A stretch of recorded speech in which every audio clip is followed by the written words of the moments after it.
Kaka-daily, madalas nating makalimutan na ang pinakamahalagang investment na maaari nating gawin ay hindi sa kung saan-saan, kundi sa loob mismo ng ating sarili. Ang video na ito ay hindi lang basta mga payo, ito ay isang roadmap na magbabago sa paraan ng iyong pag-iisip, pagtatrabaho, at pagharap sa buhay bilang isang Pilipino lalo na ngayon sa modernong panahon. Hihimayin natin ang 10 makapangyarihang aral na bihirang pag-usapan, pero siyang tunay na sikreto ng mga matatagumpay na tao. Kaya naman, siguraduhin mong tapusin ang video na ito hanggang sa huling segundo. Sa dulo, tatalakayin natin ang pinakamahalagang information at aral na magsisilbing susi para tuluyan mong mabuksan ang pinto ng iyong tunay na potential. Ang lahat ng impormasyon na ibinahagi dito ay para sa edukasyon at inspirasyon lamang. Ito ay hindi financial advice. Bago natin simulan, kung pwede ay paki-like ang video na ito para mas ma-inspire pa kaming patuloy na gumawa ng mga puno at siksik sa aral ng mga content kagaya nito. At syempre, tulungan nyo kaming mag 100,000 subscribers. Maraming salamat po. Aral number 1. Ang teorya ng pautang sa sarili. Mga ka-daily, aminin natin na sanay tayong mga Pilipino sa konsepto ng utang para sa mga bayarin o emergency, pero madalas nating nakakalimutan ang pinaka-importanteng pautang at ito ay ang pautang sa sarili nating growth at kinabukasan. Ang ibig sabihin ng self-investment ay hindi lang basta pagtatabi ng pera, kundi ang paglalaan ng oras at pagod para sa mga skills na magbabayad sa iyo ng malaking interes pagdating ng panahon.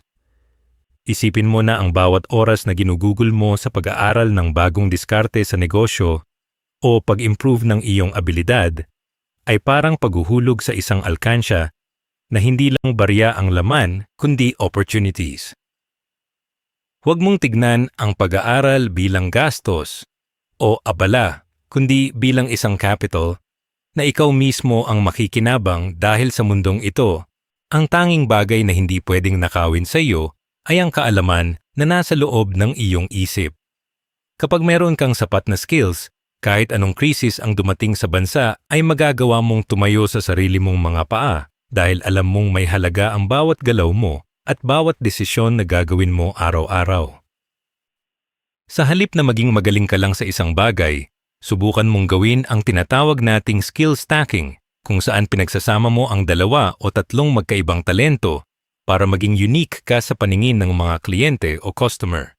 Halimbawa, kung marunong kang magluto at marunong ka ring gumamit ng social media, huwag kang makontento sa pagluluto lang, kundi pag-aralan mo rin ang digital marketing para mas lumawak ang iyong nararating. Ang pagsasama ng mga skills na ito ay parang pagbuo ng sarili mong powerhouse na magbibigay sa iyo ng edge laban sa kompetisyon sa labas dahil hindi ka lang basta empleyado o negosyante, kundi isang versatile na individual. Ito ang totoong diskarte na dapat nating tinatrabaho bawat minuto. Dahil ang mundo ngayon ay hindi na lang basta paramihan ng natapos na kurso, kundi paramihan ng kayang gawin na may totoong resulta. Tandaan mo ka-daily, ang taong marunong mag-adapt at matuto ng iba-ibang bagay ay ang taong hinding-hindi mawawalan ng paraan para kumita at umasenso kahit gaano pa kahirap ang sitwasyon sa paligid. Dito pumapasok ang tinatawag nating 1% rule kung saan hindi mo kailangang biglain ang sarili mo sa isang napakalaking pagbabago na mauuwi lang sa pagkapagod o burnout. Ang kailangan mo ay ang consistency na maging mas mabuti ng 1% bawat araw kaysa sa dati mong sarili dahil ang maliliit na hakbang na ito ay mag-iipon at magbubunga ng dambuhalang resulta pagkalipas ng ilang buwan o taon. Marami sa atin ang gustong yumaman o magtagumpay agad sa loob ng isang linggo. Pero ang katotohanan ay ang mga pinakamatatag na tagumpay ay nabubuo sa tahimik na pagpupursige araw-araw. Kung maglalaan ka lang ng 30 minutes para magbasa ng tungkol sa financial literacy o manood ng mga tutorials na may kinalaman sa iyong career, mas malayo na ang mararating mo kumpara sa mga taong walang ginawa kundi mag-scroll sa social media. Ang disiplina sa maliliit na bagay ang magdidikta kung gaano kalaki ang mararating mo sa hinaharap, kaya huwag mong maliitin ang bawat maliit na effort na ginagawa mo ngayon para sa sarili mo. dapat din nating matutunan ang pagkakaiba ng pagiging busy sa pagiging productive dahil madalas tayong mapagod sa mga bagay na wala namang totoong ambag sa ating long-term goals. Ang pagiging produktibo ay ang pag-focus sa deep work o yung mga gawain na talagang nangangailangan ng iyong buong atensyon at may malaking epekto sa iyong financial at personal growth. Huwag mong ubusin ang lakas mo sa pag-asikaso ng mga maliliit na detalye na pwede namang ipagpaliban, kundi unahin mo ang mga bagay na magbibigay sa iyo ng tinatawag nating knowledge dividend. Ang bawat information na natututunan mo ngayon ay parang binhi na itinatanim mo na magbibigay sa iyo ng aning pera at ginhawa pagdating ng tamang panahon. Isipin mo na ang iyong isip ay isang makina na kailangang laging naka-update ang software para hindi ito kalawangin at manatiling mabilis sa pagproseso ng mga bagong oportunidad na dumarating sa iyong buhay. Sa huli mga ka-daily, gamitin natin ang mga libreng resources na nasa paligid natin gaya ng internet para kumuha ng mga micro-certifications at bagong kaalaman na hindi na kailangan ng mamahaling tuition fee. Sa modernong panahon, ang impormasyon ay abot kamay na natin kaya wala na talagang dahilan para manatiling walang alam o walang direksyon sa buhay kung talagang masipag kang maghanap. Ang tunay na pautang sa sarili ay ang paniniwala na kaya mong higitan ang kasalukuyan mong kalagayan sa pamamagitan ng patuloy na pag-upgrade sa iyong kakayahan at pag-iisip. Huwag kang matakot na magkamali o magsimula sa zero dahil ang bawat pagkakamali ay bahagi ng iyong training para maging mas matalino at mas matatag sa susunod na laban. Kapag naging habit mo na ang turuan ang iyong sarili araw-araw, mapapansin mo na lang na ang mga pangarap na dati ay tinitignan mo lang sa malayo ay unti-unti nang nagiging realidad dahil handa ka na at karapat-dapat ka na sa tagumpay na iyon. Aral number 2. Pagbuwag sa crab mentality internalized. Mga ka-daily, madalas nating sisihin ang ibang tao kapag naririnig natin ang salitang crab mentality, pero ang hindi natin napapansin ay baka tayo mismo ang may dala ng ganitong ugali sa loob ng ating sariling isip. Ang internal crab mentality ay yung boses sa loob ng ulo mo na pumipigil sa'yo na sumubok ng bago dahil natatakot kang mapahiya o kaya ay iniisip mong hindi mo naman kaya ang naratingin ng iba. Sa halip na tumingin ka sa paligid at ikumpara ang buhay mo sa mga post sa social media, dapat ay matutunan mong ang tanging kalaban mo lang ay ang version mo noong nakaraang araw. Ang totoong pag-asenso ay nagsisimula kapag itinigil mo na ang paghila sa sarili mo pababa gamit ang mga negatibong self-talk at nagsimula ka ng mag-focus sa sarili mong track. Kapag nakakita ka ng kababayan natin na nagtatagumpay, dapat ay maging inspiration ito sa iyo na kung kaya nila ay kaya mo rin. Dahil ang mundo ay sapat para sa tagumpay nating lahat at hindi kailangang may matalo para ikaw naman ang manalo. Napakahalaga rin ng konsepto ng silent wins o yung pananalo mo sa buhay nang hindi mo agad ipinagsasabi sa buong mundo o pinopost sa internet. Marami sa atin ang mabilis maudlot ang plano dahil sa sobrang pagmamadali na makuha ang validation o paghanga ng ibang tao kaya nawawala ang focus sa mismong proseso ng paglago. Kapag nagtatrabaho ka ng tahimik, nabibigyan mo ang sarili mo ng sapat na espasyo para magkamali, matuto, at mag-adjust ng walang pressure mula sa judgment ng lipunan. Ang pagbuo ng matibay na pundasyon ay nangangailangan ng konsentrasyon na madalas ay nasisira kapag masyado tayong nakikinig sa ingay ng paligid. Turuan mo ang sarili mo na maging kontento sa sarili mong pag-unlad kahit walang nakakakita. Dahil ang pinakamatamis na tagumpay ay yung alam mong pinaghirapan mo ng may integridad at hindi lang para sa display. Ang mga ka-daily nating tunay na matatag ay yung mga kayang magpatuloy sa kanilang goal kahit walang pumapalakpak sa kanila sa simula ng kanilang laban. Dapat din nating palitan ang ating scarcity mindset ng isang abundance mindset kung saan naniniwala tayo na ang oportunidad ay hindi nauubos at laging may puwang para sa mga taong nagsisikap. Ang mindset ng kakulangan ang nagtutulak sa atin na mainggit o mag-isip na kapag may naunang yumaman ay nabawasan na ang tsansa nating magtagumpay din. Pero sa katotohanan, ang tagumpay ng isang tao ay nagsisilbing ebidensya na posibol ang mga bagay na inaakala nating mahirap maabot sa ating bansa. Kapag tinignan mo ang mundo ng may pag-asa at paniniwala na marami pang biyaya ang darating, mas nagiging bukas ang iyong isip sa mga bagong ideya at partnership na makakatulong sa iyong pag-asenso. Alisin mo na ang linyang sana all sa iyong bokabularyo dahil ang salitang ito ay patagong naglalagay ng limitasyon sa iyong kakayahan at parang sinasabi mo na hanggang pangarap ka na lang. Sa halip, sabihin mo sa sarili mo na susunod na ako dahil gagawin ko ang lahat para makuha ang nararapat para sa aking pagsisikap at sakripisyo.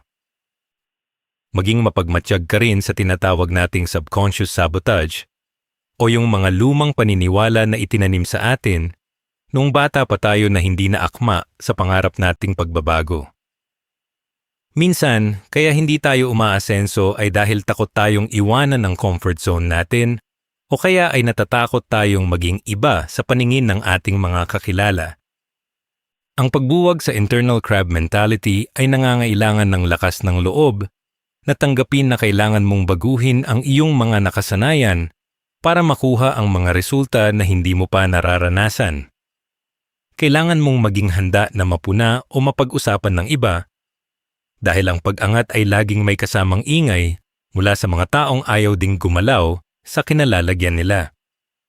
Tandaan mo na ang buhay mo ay ikaw ang driver at hindi mo dapat hayaan na ang takot ng ibang tao ang humawak ng manibela ng iyong kinabukasan.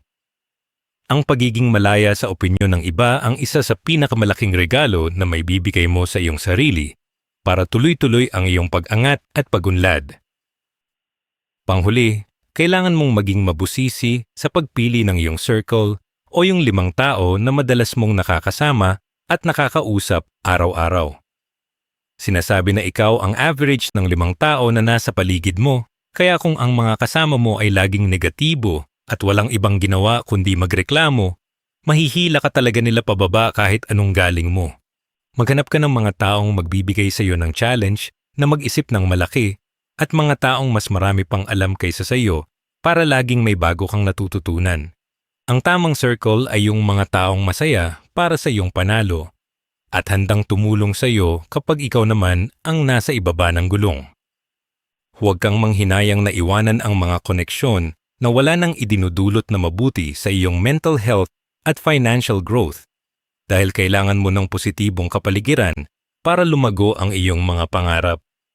Kapag maayos ang iyong paligid at malinis ang iyong pananaw sa sarili, walang crab mentality ang makakaharang sa iyong paglipad patungo sa rurok ng tagumpay. Aral number 3. Financial Alchemy. Mula ipon patunggong asset. Mga ka-daily, marami sa ating mga Pilipino ang pinalaki sa turo na ang susi sa pag-asenso ay ang pag-iipon lang ng pera. Pero sa modernong panahon, kailangan nating intindihin na ang pag-iipon ay simula lang at hindi ang dulo ng biyahe.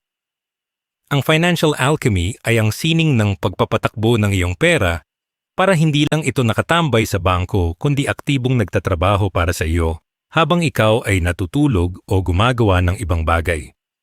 Isipin mo na ang bawat pisong na itatabi mo ay parang isang sundalo na dapat mong ipadala sa giyera para mag-uwi ng iba pang mga sundalo sa halip na hayaan mo lang silang mabulok sa loob ng iyong bulsa. Ang pagkakaiba ng mayaman sa naghihirap ay hindi lang sa laki ng kinikita kundi sa kung paano nila ginagamit ang sobrang pera para bumili ng mga asset o yung mga bagay na nagpapasok ng pera sa kanila. Huwag kang makontento na nakikita mong lumalaki ang balanse ng iyong account kung ang katumbas naman nito ay unti-unting kinakain ng inflation na hindi mo namamalayan sa bawat pagdaan ng araw. Kailangan nating maging maingat sa tinatawag nating luhong pinagtrabahuan trap kung saan ang pakiramdam natin ay deserve nating bumili ng bagong gadget o mamahaling gamit dahil lang sa pagod tayo sa trabaho. Ang totoong reward para sa iyong pagod ay hindi ang bagay na mawawala rin ang value pagkalipas ng ilang buwan, kundi ang kalayaan na hindi na muling magtrabaho para sa pera dahil meron ka ng passive income. Imbes na unahin ang pagbili ng mga luho na naglalabas ng pera sa iyong bulsa, turuan mo ang sarili mo na unahin ang pagbuo ng mga assets gaya ng investment sa stocks, business, or real estate. Ang disiplina na ipagpaliban ang panandaliang saya para sa pangmatagalang ginhawa ang maghihiwalay sa iyo sa karamihan ng mga taong isang kahig, isang tuka pa rin kahit matagal na sa trabaho. Isipin mo na ang bawat maling gastos mo ngayon ay ninanakawan ng matandang bersyon ng iyong sarili na dapat sana ay nagpapahinga na lang at nag-e-enjoy sa bunga ng kanyang pagsisikap. Dapat din nating aralin ang psychology of money o yung dahilan kung bakit tayo gumagastos nang hindi natin kontrolado lalo na kapag tayo ay stressed, pagod o malungkot. Maraming beses na ang emotional spending ang sumisira sa ating budget dahil ginagawa nating gamot ang pagbili ng kung ano-ano para lang matakpan ang nararamdaman nating kawalan ng saysay o pagod sa buhay. Ang pagiging matalino sa pera ay nangangailangan ng mataas na self-awareness para malaman mo kung ang binibili mo ba ay kailangan mo talaga o gusto mo lang mapunan ang isang emotional na butas. Kapag naintindihan mo ang iyong relasyon sa pera, mas madali mong makokontrol ang iyong impulse at mas maitutuon mo ang iyong resources sa mga bagay na may totoong halaga. Ang pera ay tool lang at hindi dapat ito ang nagiging boss ng iyong buhay, kaya dapat ikaw ang may hawak ng renda kung saan ito dapat pumunta at paano ito dapat lumago ng tama. Isa pang mahalagang aral ay ang pagkilala sa invisible inflation na dahan-dahang nagpapababa sa halaga ng iyong pinaghirapang pera sa bawat taon na lumilipas. Kung ang ipon mo ay nasa savings account lang na may napakaliit na interes, sa katotohanan ay nawawalan ka ng pera dahil mas mabilis tumaas ang presyo ng bilihin kaysa sa kinikita ng iyong pera sa bangko. Dito mo kailangang matutunan ang tungkol sa mga investment vehicles gaya ng Pag-ibig MP2 o iba pang low-risk investments na mas mataas ang balik kaysa sa regular na bangko. Ang pagiging financially literate ay hindi lang para sa mga mayayaman, kundi lalong-lalo na para sa ating mga ordinaryong manggagawa para maprotektahan natin ang ating kinabukasan. Ang kaalaman sa kung paano talunin ang inflation ang iyong magiging panangga sa pabago-bagong ekonomiya ng ating bansa at titiyak na ang iyong pinaghirapan ay hindi basta-basta mawawalan ng saysay sa hinaharap. Sa huli mga ka-daily, hanapin mo ang mga pagkakataon na meron silang asymmetric risk o yung mga side hustle or business na maliit lang ang kailangan mong ilabas na puhunan pero may potential na magbigay ng malaking balik.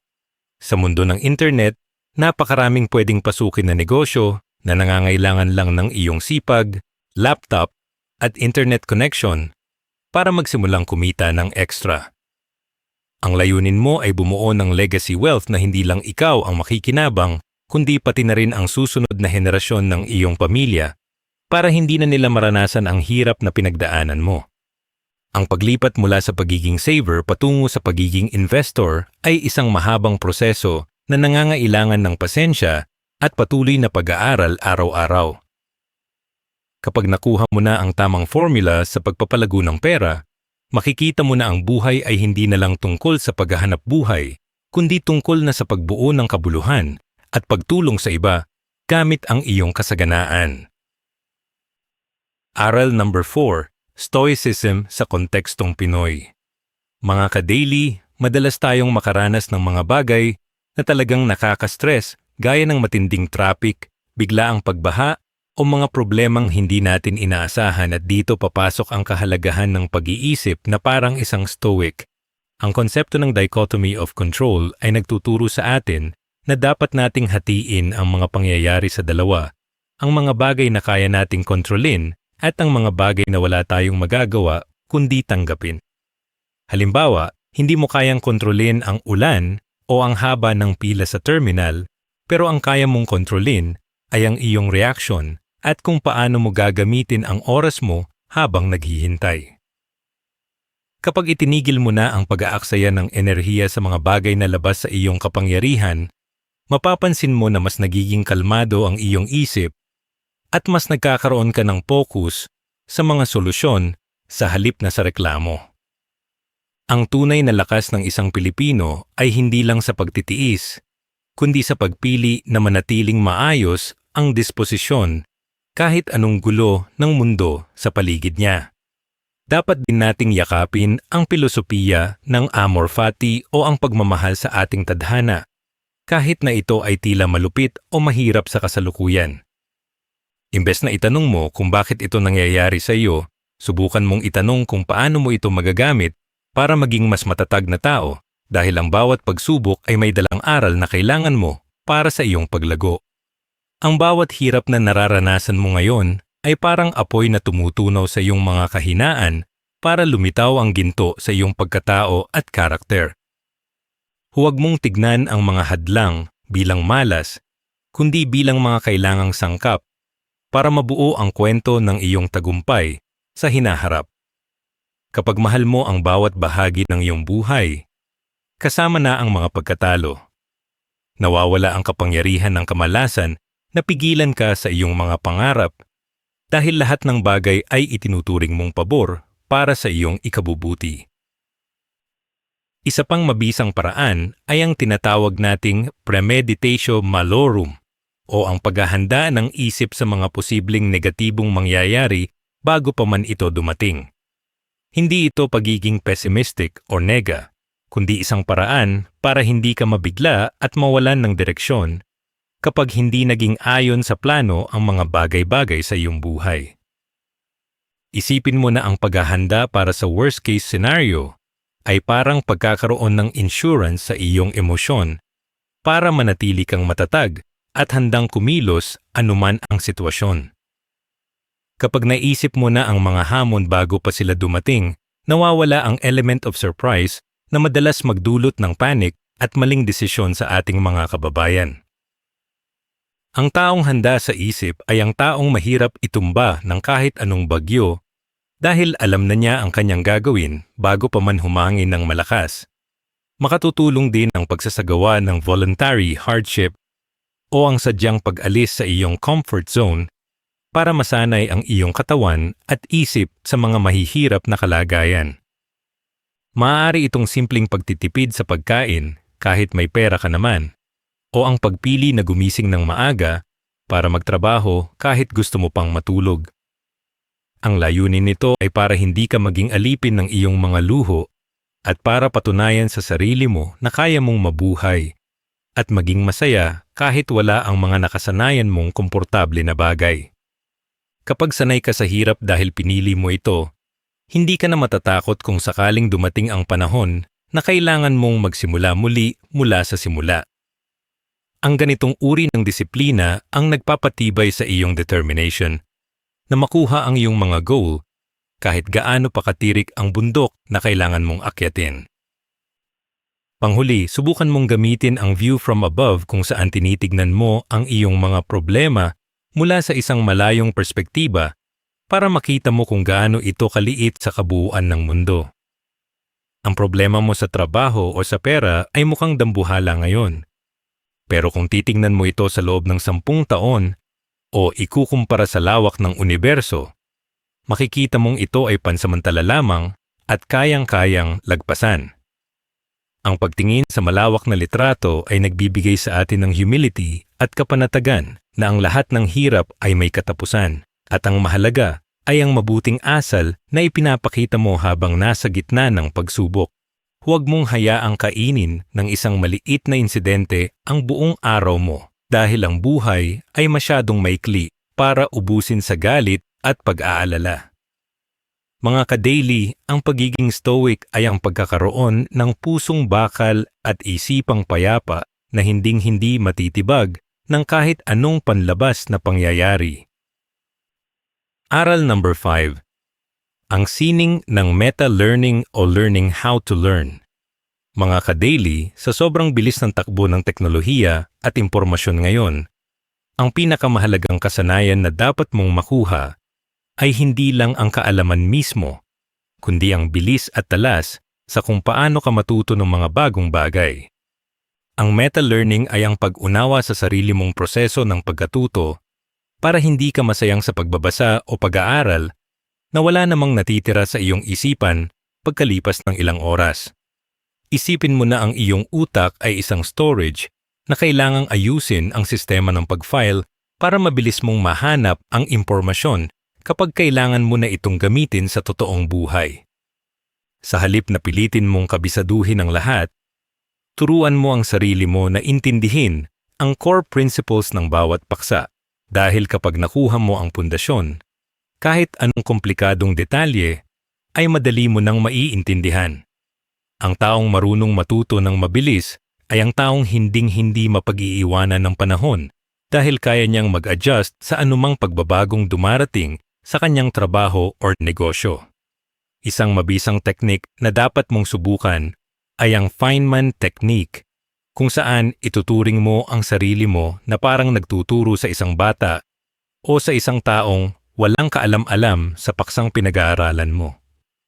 Kapag kaya mong ipaliwanag ang isang mahirap na konsepto gamit ang mga simpleng salita at halimbawa na madaling intindihin, dun mo lang masasabing master mo na talaga ang bagay na iyon.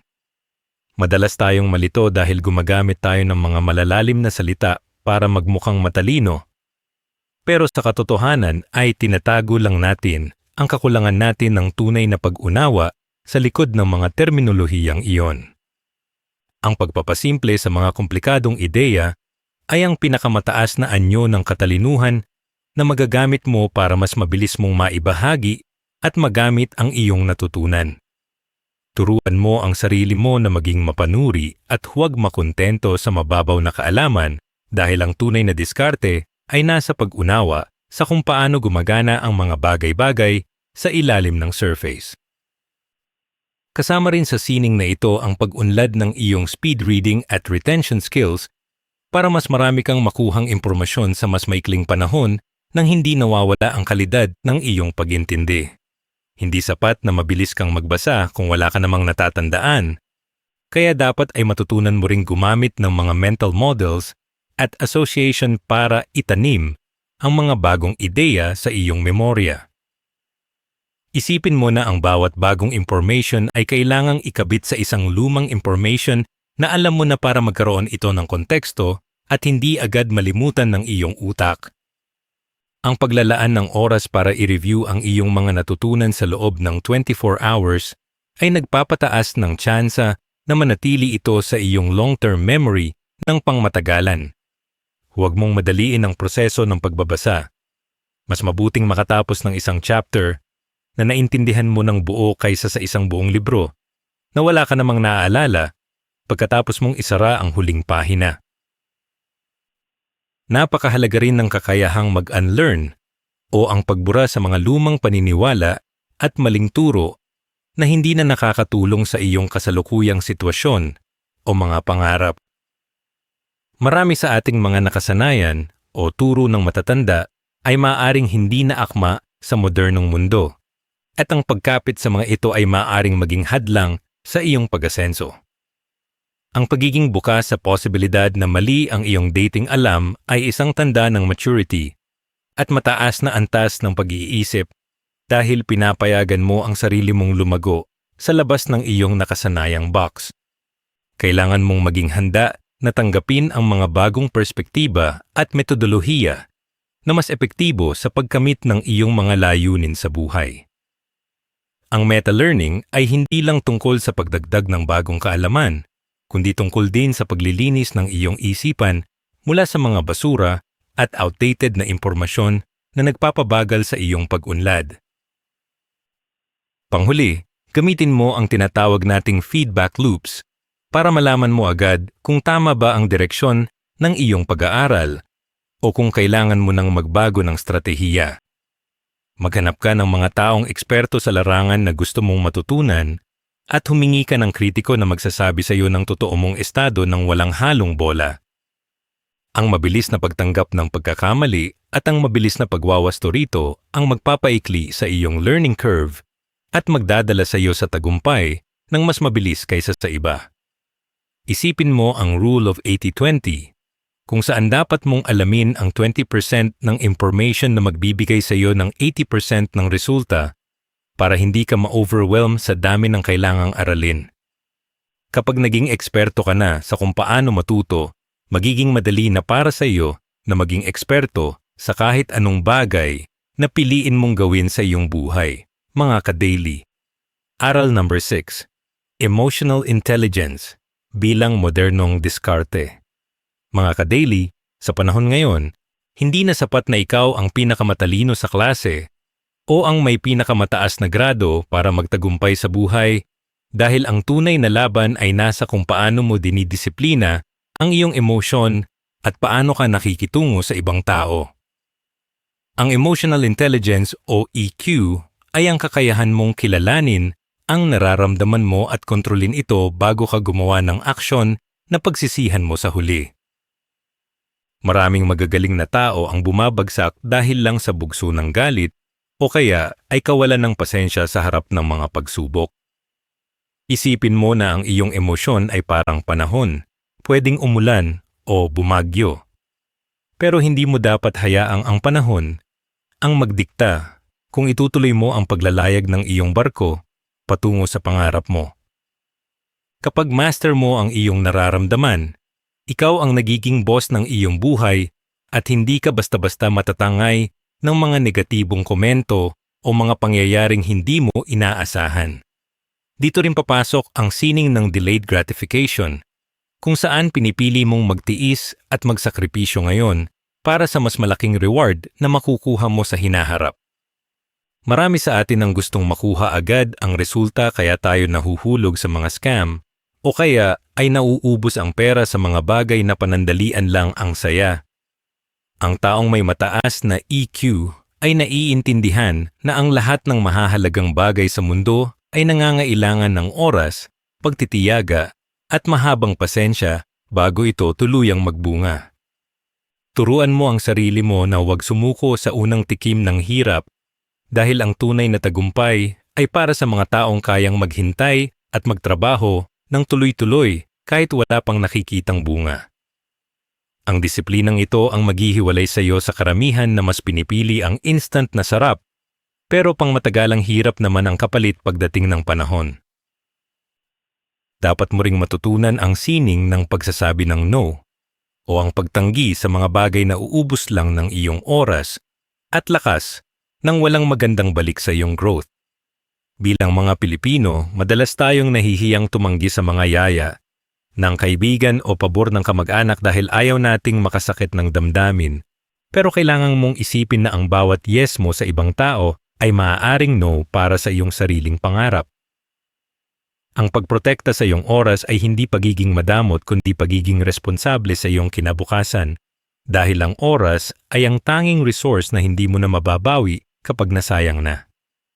Turuan mo ang iyong sarili na maging matapang sa pagpili ng mga prioridad mo at huwag hayaang ang pressure ng lipunan ang magdikta ng iyong schedule. Ang pagiging maingat sa kung kanino at saan mo ibinibigay ang iyong atensyon ay isang malaking bahagi ng pagiging matalinong individual sa modernong mundo.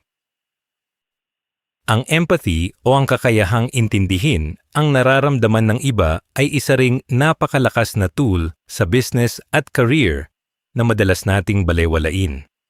Kapag marunong kang makiramdam sa pangangailangan ng iyong kliyente o katrabaho, mas madali mong makukuha ang kanilang tiwala at mas makakabuo ka ng mga solusyon na talagang makakatulong sa kanila. Hindi mo kailangang maging manipulatibo, kailangan mo lang maging tapat sa pakikitungo at ipakita na mahalaga ang kanilang opinyon at nararamdaman sa bawat transaksyon ginagawa mo. Ang mga matatagumpay na negosyante ay yung mga taong marunong kumonekta sa tao sa mas malalim na antas kaya mas pinipili silang pagkatiwalaan kaysa sa iba.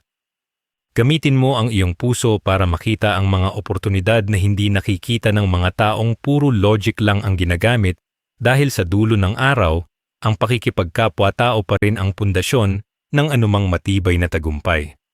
Panghuli, kailangan mong harapin ang iyong shadow work o yung mga bahagi ng iyong pagkatao na kinatatakutan mo o pilit mong itinatago gaya ng insecurities at masasamang ugali.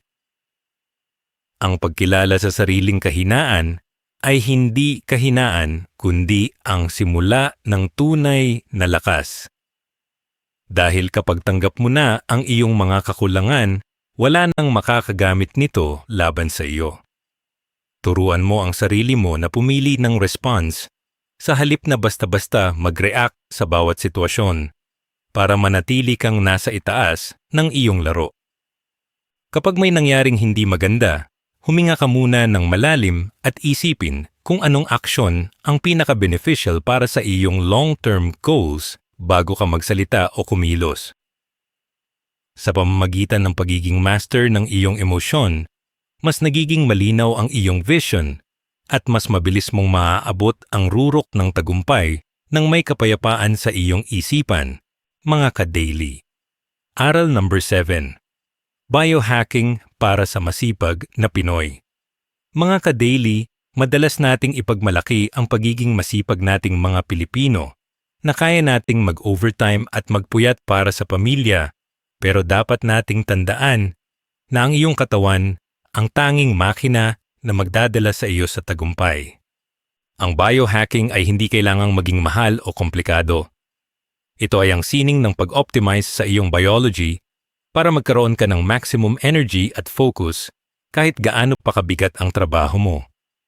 Isipin mo na ang iyong utak at katawan ay parang isang cellphone na kailangang i-charge ng tama at i-update ang system para hindi ito maghang o mabilis malobat.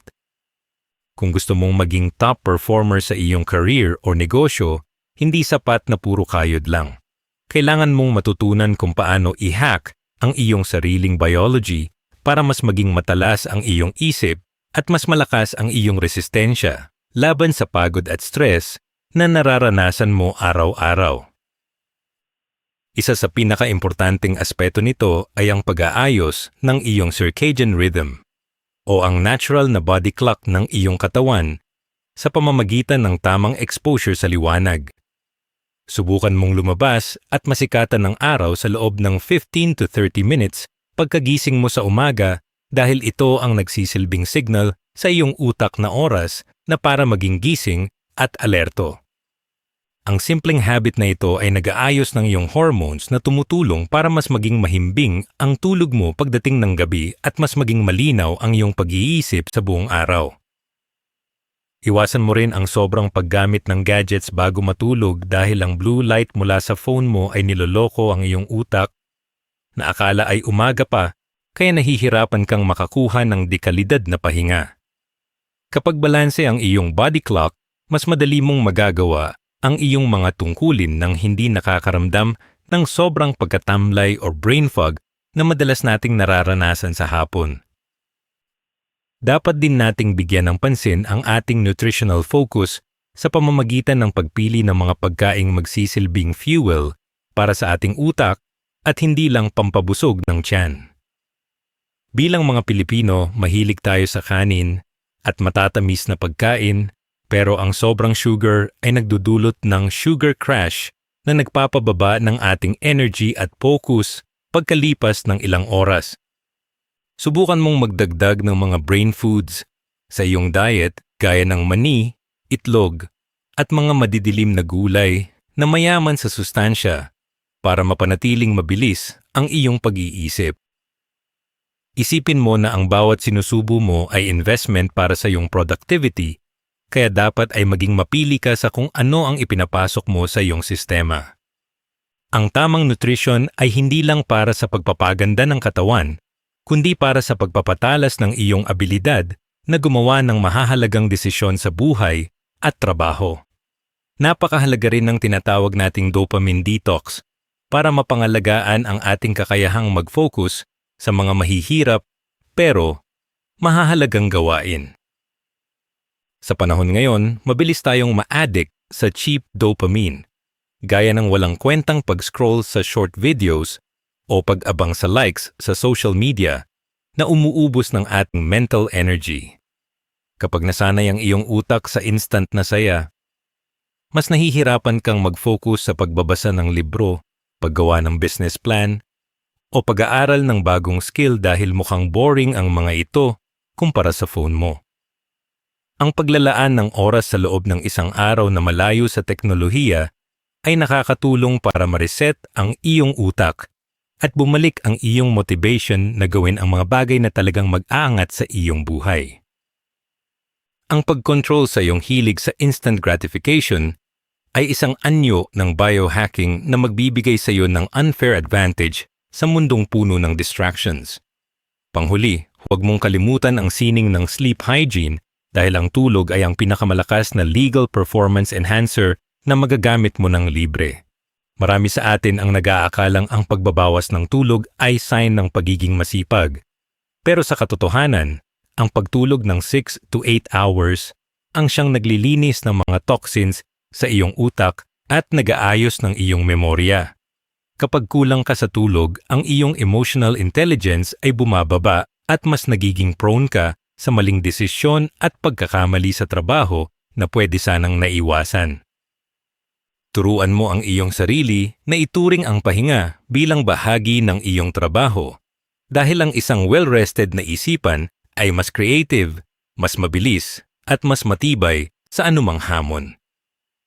Mga ka-daily, ang pag-aalaga sa iyong biology ay hindi luho kundi isang necessity kung gusto mong tumagal sa karera ng buhay at marating ang rurok ng iyong potential ng malakas at malusog. Aral number 8. Digital sovereignty, pag-aari ng iyong atensyon. Mga ka-daily, kailangang nating aminin na sa panahon ngayon, ang ating atensyon ang pinakamahalagang currency at hindi ang pera na nasa bangko natin. Ang digital sovereignty ay ang pagkakaroon ng ganap na control sa iyong digital life sa halip na ikaw ang maging produkto ng mga malalaking tech companies na ang tanging layunin ay panatilihin kang nakatitig sa screen. Isipin mo na ang bawat minutong ginugugol mo sa walang kwentang panonood ng mga kumakalat na drama o away sa internet ay perang nawawala sa iyong bulsa dahil ninanakaw nito ang oras na dapat ay inilalaan mo sa pagbuo ng iyong pangarap. Ang iyong atensyon ay parang isang spotlight kung saan mo ito itinatapat. Doon lumalago ang iyong buhay. Kaya kung puro negativity ang pinapanood mo, huwag kang magtaka kung bakit puno rin ng reklamo ang iyong araw. Ang pag-aari sa iyong sariling isip sa gitna ng mundong puno ng notifications ay ang unang hakbang para maging malaya ka sa dikta ng algorithm at makapokus sa mga bagay na may totoong kabuluhan. Dapat mong intindihin ang konsepto ng attention economy, kung saan ang bawat app sa iyong phone ay sadyang ginawa para maging addictive at tubusin ang iyong oras para pagkakitaan ka ng mga advertisers. Kapag naintindihan mo na ikaw ang biktima sa larong ito, magkakaroon ka ng lakas ng loob na mag-delete ng mga applications na wala namang naidudulot na growth sa iyong career o pagkatao. Ang digital minimalism ay hindi ang pag-iwas sa teknolohiya, kundi ang paggamit nito ng may matinding intensyon at limitation para hindi ito ang maging boss mo. Turuan mo ang sarili mo na i-off ang mga unnecessary notifications at magtakda ng oras kung kailan ka lang pwedeng magbukas ng social media para hindi ka laging nakareact sa bawat tunog ng iyong cellphone. Ang katahimikan ng iyong isip ay napakahalaga para makabuo ka ng mga malalalim na ideya na siyang magiging susi sa iyong pag-asenso sa hinaharap. Mula sa pagiging consumer, subukan mong lumipat sa pagiging creator dahil dito nagsisimula ang tunay na kapangyarihan sa digital na mundo. Sa halip na ikaw ang nanonood ng buhay ng iba, gamitin mo ang internet para ipakita ang iyong galing, ituro ang iyong alam o ibenta ang iyong serbisyo at produkto sa mas maraming tao. Ang pagbuo ng isang personal brand ay hindi lang para sa mga influencers, kundi para sa bawat Pilipinong gustong magkaroon ng authority sa kanilang larangan at makakuha ng mas magandang oportunidad sa trabaho o negosyo. Isipin mo ang internet bilang isang dambuhalang entablado kung saan pwedeng mapanood ng buong mundo ang iyong sipag at talento nang hindi mo kailangang umalis ng bahay. Kapag ginamit mo ang teknolohiya para mag-produce, Sa halip na mag-consume lang, binabago mo ang takbo ng iyong kapalaran mula sa pagiging tagasunod patungo sa pagiging isang leader. Kailangan mo ring matutunan kung paano i-navigate ang algorithm sa pamamagitan ng sadyang pagpili sa mga content na lumalabas sa iyong feed araw-araw. Turuan mo ang iyong social media accounts na ipakita lang sa iyo ang mga video at post na may kinalaman sa self-improvement, financial growth, at mga skills na gusto mong matutunan sa pamamagitan ng pag-like at pag-follow sa mga tamang tao. Kung puro chismis ang lumalabas sa screen mo, kasalanan mo yon dahil iyon ang madalas mong pinapanood at binibigyan ng reaksyon kaya akala ng computer ay iyon ang gusto mo. Maging disiplinado sa iyong digital diet dahil ang impormasyong kinakain ng iyong utak ay kasing halaga ng pagkain kinakain ng iyong katawan para manatiling malusog at malakas.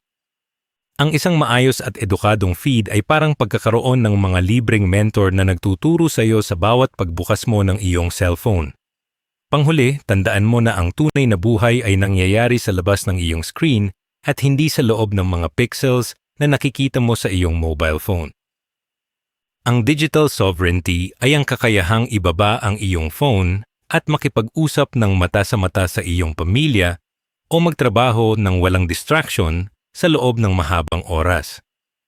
Turuan mo ang iyong sarili na magkaroon ng digital-free zones o oras sa iyong bahay para ma-refresh ang iyong isipan at makakonekta sa realidad na tunay na mahalaga.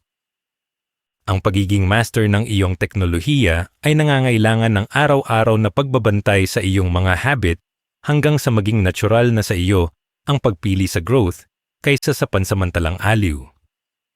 Mga ka-daily, sa mundong lahat ay nakatutok sa screen, ang taong may kontrol sa kanyang atensyon ang siyang laging nauuna at nagtatagumpay sa huli.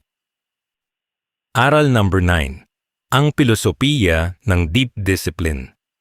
Mga ka-daily, madalas nating akalain na ang disiplina ay isang uri ng parusa o pagkakait sa sarili ng kaligayahan.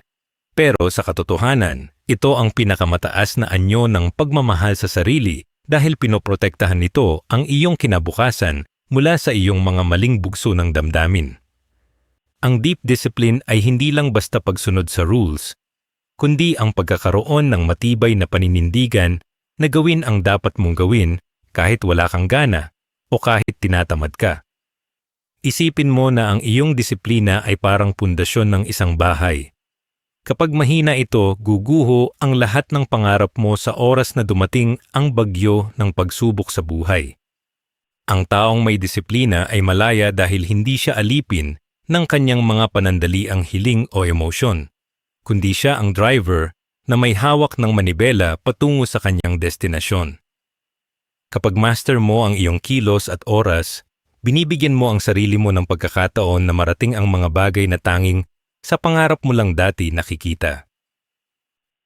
Para maging mas madali ang pagdidisiplina, dapat nating gamitin ang identity-based habits kung saan hindi mo lang sinasabing gusto mong magbago, kundi binabago mo ang tingin mo sa iyong sarili. Sa halip na sabihin mong sinusubukan kong mag-ipon, itanim mo sa isip mo na ako ay isang investor dahil ang isang investor ay hindi basta-basta gumagastos sa walang kwentang bagay. Kapag ang kilos mo ay nakaangkla sa kung sino ka at hindi lang sa kung ano ang gusto mong makuha, mas nagiging natural ang paggawa ng tama at mas mahirap kang matukso na bumalik sa dating gawi. Ang bawat desisyon na ginagawa mo araw-araw ay parang isang boto para sa bersyon ng tao na gusto mong maging sa hinaharap. Turuan mo ang iyong sarili na kumilos ayon sa iyong bagong pagkatao hanggang sa ang disiplina ay hindi na isang mabigat na gawain, kundi bahagi na ng iyong sistema at paghinga. Malaking tulong din ang tinatawag nating environment design kung saan inaayos mo ang iyong paligid para kusa kang maging masipag at hindi ka na mahirapan pang mag-isip. Kung gusto mong maging produktibo, dapat ang workspace mo ay malinis at malayo sa mga bagay na pwedeng makadistract sa iyo gaya ng TV o magulong gamit. Isipin mo na ang iyong paligid ay dapat nagtutulak sa iyo na gawin ang mabuti at ginagawang mahirap ang paggawa ng masamang habit gaya ng sobrang pagkain o paghiga ng matagal. Kapag ang kapaligiran mo ay nakaset up para sa tagumpay, mas kaunting mental energy ang kailangan mong gamitin para simulan ang iyong mga kailangang gawin sa buong araw. Ang sining ng disiplina ay madalas nasa paghahanda ng iyong paligid bago pa man dumating ang oras ng trabaho para wala ka ng dahilan na mag-procrastinate o magdahilan pa. Dapat mo ring yakapin ang kapangyarihan ng mga rituals o yung mga gawain na ginagawa mo ng paulit-ulit hanggang sa hindi mo na kailangang gamitan ng willpower para simulan. Ang pagkakaroon ng morning at evening routines ay parang paglalagay ng bookends sa iyong araw para matiyak na nagsisimula at nagtatapos ka ng may direksyon at kapayapaan. Kapag meron kang sinusunod na ritual, nababawasan ang tinatawag nating decision fatigue o yung pagkapagod ng utak sa kakaisip kung ano ang susunod na gagawin. Ang consistency ay mas mahalaga kaysa sa intensity dahil ang paggawa ng maliliit na bagay araw-araw ay mas epektibo kaysa sa paggawa ng isang malaking bagay na hindi mo naman mauulit. Huwag mong hintayin ang gana o motivation bago ka kumilos dahil ang motivation ay parang kaibigan na laging nawawala kapag kailangan mo, habang ang disiplina ay ang matapat na kasama na laging nandyan. Panghuli, kailangang intindihin na ang disiplina ay isang muscle na kailangang sanayin ng paunti-unti para lalong tumibay sa paglipas ng panahon. Simulan mo sa maliliit na hamon gaya ng pag-aayos ng iyong higaan, pagkagising o ang hindi pag-check ng phone sa unang 1 oras ng umaga. Ang mga maliliit na panalo na ito ay nagbibigay sa iyo ng kumpiyansa na kaya mo ring disiplinahin ang sarili mo sa mas malalaking aspeto ng buhay gaya ng negosyo o pananalapi. Huwag kang panghinaan ng loob kung minsan ay nagkakamali ka o nawawala sa track. Ang mahalaga ay ang bilis mong bumalik at magpatuloy sa iyong nasimulan. Mga ka-daily, ang disiplina ang tulay na nag-uugnay sa iyong kasalukuyang kalagayan patungo sa iyong mga pangarap, kaya huwag mong hayaang maputol ang tulay na ito dahil sa katamaran o kawalan ng focus. Aral number 10. Transcendent. Purpose. Bakit ka ba gumigising? Mga ka-daily, sa huling bahagi ng ating paglalakbay, kailangan nating pag-usapan ang pinakamalalim na dahilan kung bakit mo ba ginagawa ang lahat ng sakripisyong ito, at ito ay ang iyong transcendent purpose o yung layuning mas malaki pa sa iyong sarili. Marami sa atin ang mabilis mapagod o mawalan ng gana dahil ang tanging motivation lang natin ay ang pambayad sa utang o ang makabili ng bagong gamit. Pero ang mga dahilan na ito ay madaling maglaho kapag nakuha mo na sila.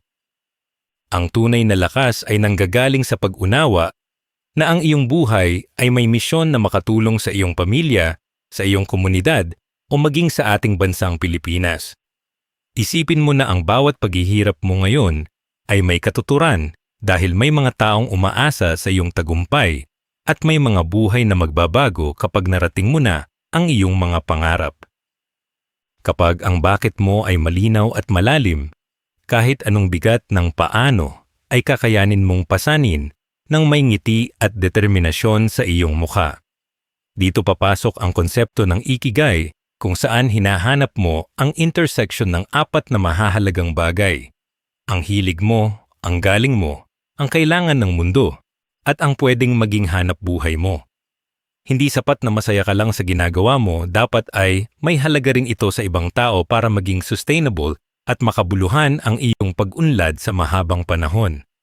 Kapag natagpuan mo na ang iyong Ikigai, hindi mo na mararamdamang nagtatrabaho ka dahil ang bawat galaw mo ay konektado sa iyong puso at sa iyong tunay na potensyal.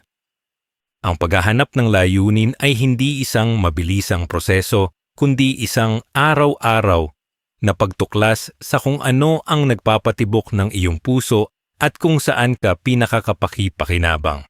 Huwag kang matakot na mag-explore ng iba-ibang landas hanggang sa makita mo ang rason na magpapasiklab sa iyong espiritu at magbibigay sa iyo ng dahilan para bumangon ng may sigla tuwing umaga.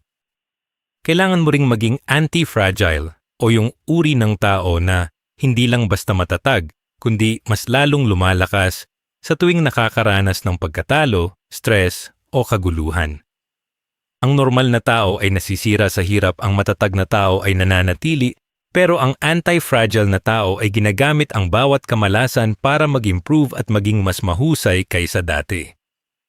Isipin mo na ang bawat no na natatanggap mo o bawat palpak na business idea ay isang feedback na nagtuturo sa iyo kung ano ang dapat mong baguhin para maging perfect ang iyong susunod na hakbang.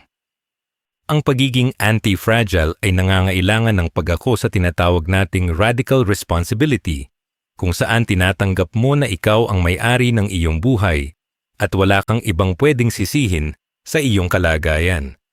Kapag kinuha mo ang buong responsibilidad sa iyong tadhana, doon mo lang makukuha ang buong kapangyarihan na baguhin ito ayon sa iyong kagustuhan at layunin. Isang makapangyarihang tool para manatiling nakafocus ay ang death meditation or ang pag-alala na ang ating oras sa mundong ito ay may hangganan at hindi natin alam kung kailan ito matatapos. Hindi ito para takutin ka, kundi para bigyan ka ng urgency na huwag sayangin ang iyong bawat segundo sa mga bagay na walang kwenta o sa mga taong hindi ka naman pinahahalagahan. Kapag alam mong maikli lang ang buhay, mas nagiging matapang ka na sumubok sa iyong mga pangarap at mas mabilis mong nabibitawan ang mga takot at insecurities na pumipigil sa iyo. Ang kamatayan ng pinakamagandang guro para ipaalala sa atin na ang tanging maiiwan natin sa mundo ay ang mga kabutihang nagawa natin at ang mga aral na itinanim natin sa puso ng iba. Gamitin mo ang bawat araw na parang ito na ang huling pagkakataon mo para makagawa ng impact at para ipakita sa mundo ang galing ng isang Pilipino. Panghuli, laging tandaan na ang contribution as growth ang pinakamabilis na paraan para lumago ang iyong sariling pagkatao at espiritualidad. Habang tumutulong ka sa iba at nagbabahagi ng iyong kaalaman, mas lalong bumubukas ang iyong isip sa mga bagong biyaya at mas malalaking oportunidad na hindi mo inaasahan. Ang pagiging bahagi ng The Filipino Daily ay isang commitment na hindi ka lang aangat mag-isa, kundi isasama mo ang iyong mga ka-daily sa bawat hakbang ng iyong tagumpay. Ang tunay na kahulugan ng buhay ay matatagpuan sa pagbibigay at sa pagiging liwanag sa buhay ng ibang tao na kasalukuyang nasa dilim pa. Mga ka-daily, turuan mo ang iyong sarili araw-araw hindi lang para yumaman, kundi para maging isang dakilang tao na ipagmamalaki ng ating lahi at magsisilbing inspirasyon sa buong mundo. Bilang pagtatapos, mga ka-daily, tandaan ninyo na ang paglago ay hindi isang aksidente, kundi isang sadyang pagpili na ginagawa natin tuwing umaga. Ang 10 aral na ating tinalakay mula sa pag-invest sa sariling skills, pagbuwag sa negatibong mindset, hanggang sa paghahanap ng iyong tunay na layunin, ay magsisilbing matibay mong sandata sa kahit anong hamon ng buhay. Huwag mong hayaang manatili lang itong impormasyon sa iyong isipan. Gamitin mo ito, isabuhay mo, at maging disiplinado sa bawat hakbang. Ang tunay na sikreto ng tagumpay ay wala sa bilis, kundi sa tibay ng iyong paninindigan na maging mas mabuti kaysa sa iyong kahapon. Ikaw ang arkitekto ng iyong kapalaran at bawat araw na tinuturuan mo ang iyong sarili ay isang araw na mas lumalapit ka sa rurok ng iyong mga pangarap. Manatiling gutom sa kaalaman, manatiling mapagkumbaba, at higit sa lahat, manatiling tapat sa iyong misyon. Hanggang sa susunod nating pagkikita, mga ka-daily, dahil ang bukas ay para sa mga taong naghahanda ngayon. Kung nagustuhan ninyo ang videong ito, huwag kalimutang i-like at i-share. I-comment sa baba ang gustong aral na natutunan ninyo para makatulong din sa iba. At para sa mas marami pang ganitong content, mag-subscribe na sa ating YouTube channel ang The Filipino Daily. Maraming salamat.